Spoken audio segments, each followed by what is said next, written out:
welcome to the last day of your 7-day yoga challenge. Oh my goodness, we're nearly the end. I want to congratulate you first for completing it.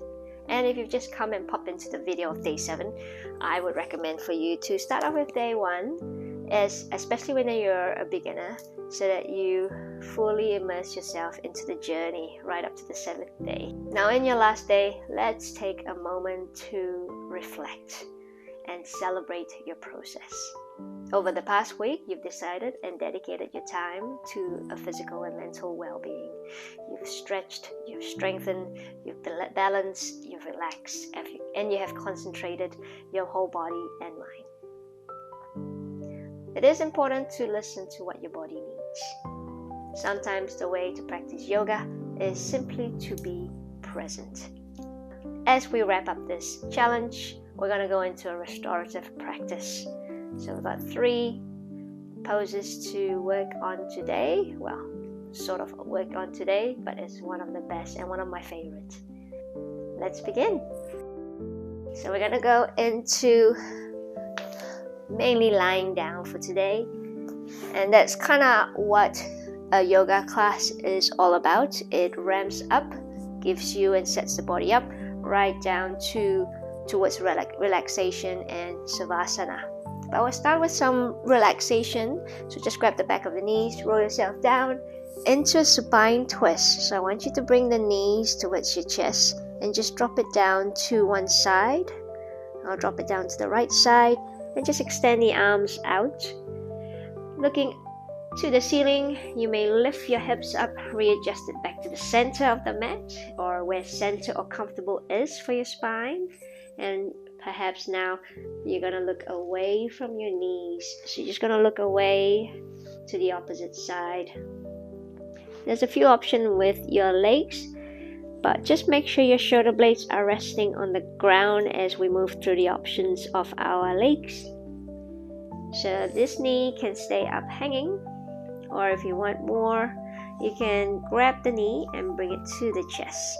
So that gives you a nice length or nice feeling of sensations down the lower back. Feel free to grab a block to support the knee, or you can use your hands and support the knee. If you want more, it's all about drawing to the top and pushing downwards to the ground. Keeping your eye gaze looking to the other side.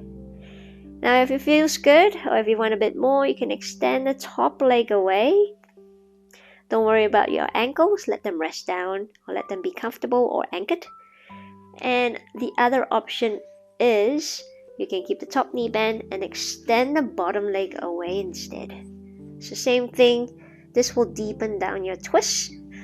If you're extending the top leg, it'll deepen down more or so of the back. Or you can extend both. So give it a try. Then once you've found a space, I think my body feels comfortable with my knee bent and leg extended today. Take a breath in and then take a breath out just to relax the whole body down. As you're looking away, keeping the arms open, opening up the chest. Stay here in your normal breath. The breath might feel a little constricted just because we are twisting through our spine, through the belly, through the diaphragm and the lungs. And then staying here for another couple of deep breaths. So we breathe in, breathe the space into the twist, and breathe out all the way down to the ground. One more time, breathing in and breathing out. And when we change sides, just bring those knees in first. Slowly bring the feet down and shuffle yourself to the other side. So same thing, all about readjusting the hips so it's kind of comfortable and lined up, and keeping the arms open.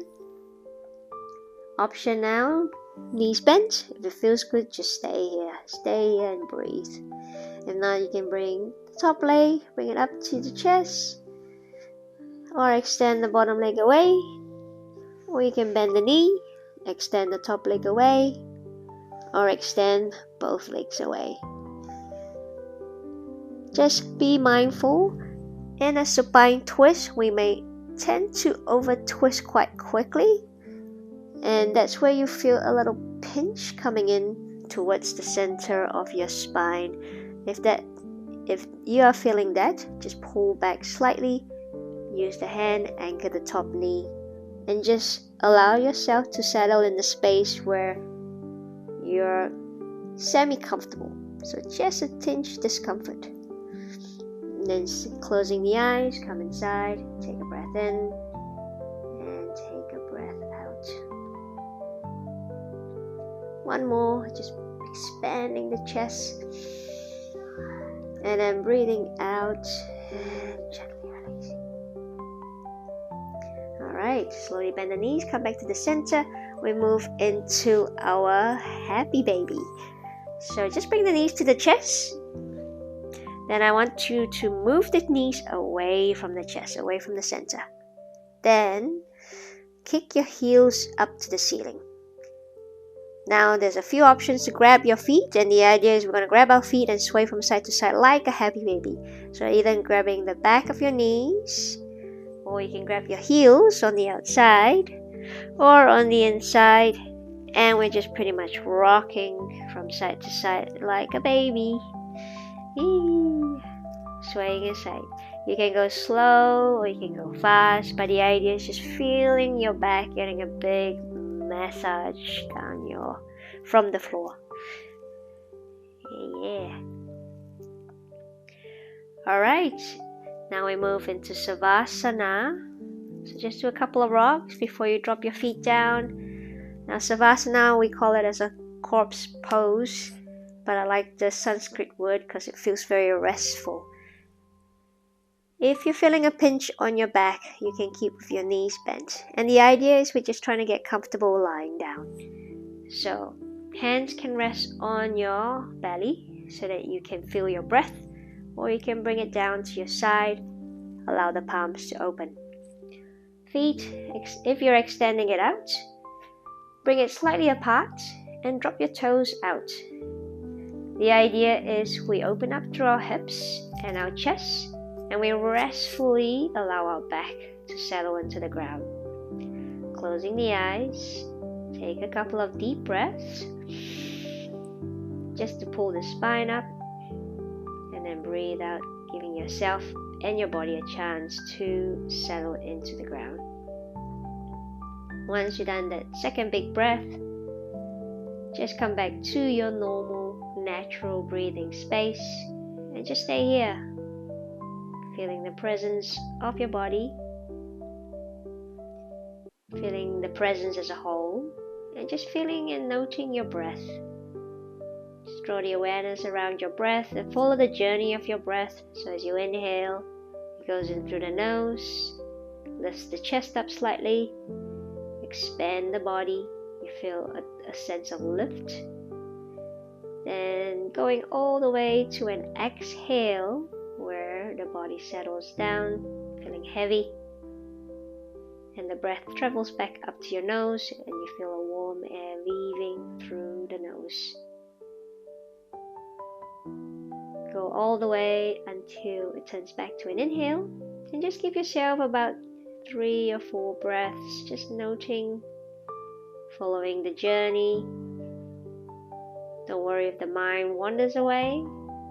Just hold on to the 2 or 3 or 4 breaths, and that will help with a bit of a concentration enhancement. And once you've done that, you may slowly open up your eyes. Give yourself a nice stretch by drawing your arms to the back, or again we can hug our knees in and rock from side to side, give our back a nice massage. And that is day 7 challenge done. Relaxing, isn't it? You've done an amazing job. Remember, yoga is a lifelong journey.